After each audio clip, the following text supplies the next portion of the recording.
এমনটা খুব কম দেখা যায়। মুম্বাই ইন্ডিয়ান্সের বিধ্বংসী বোলিং এ কেকেআর মাত্র 16 ওভারে 116 রানের অল আউট। আর এক নতুন বোলারের ডেবিউতেই রেকর্ড গড়ার গল্প শুনতে চান, তাহলে ভিডিওটি শেষ পর্যন্ত দেখুন।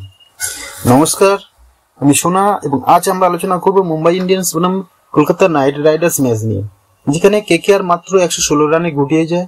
বিশেষ করে এক ডেবিউটেন্ট বোলারের দুর্দান্ত পারফরমেন্স আলোড়ন সৃষ্টি করেছে। চলুন দেখে নেওয়া যাক কিভাবে মুম্বাই এই দুর্দান্ত জয় ছিনিয়ে নিল। কেকেআর টসে জিতে প্রথমে ব্যাটিং নেওয়ার সিদ্ধান্ত নেয় এবং শুরুতেই ধাক্কা খায়।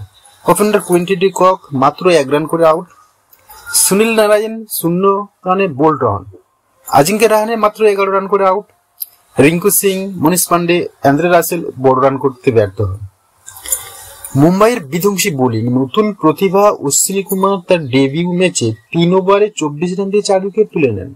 তিনি প্রথমেই আজিঙ্ক্য রাহানেকে আউট করেন, এরপর রিঙ্কু সিং, মনীষ পান্ডে এবং সবচেয়ে বড় শিকার অ্যান্দ্রে রাসেল।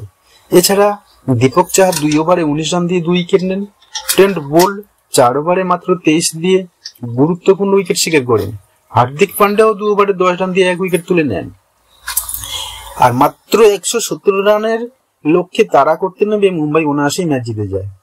রিয়ান রিকেলটন দুর্দান্ত ব্যাটিং করেন, একাই 50+ রান করে ম্যাচ বের করে নেয়।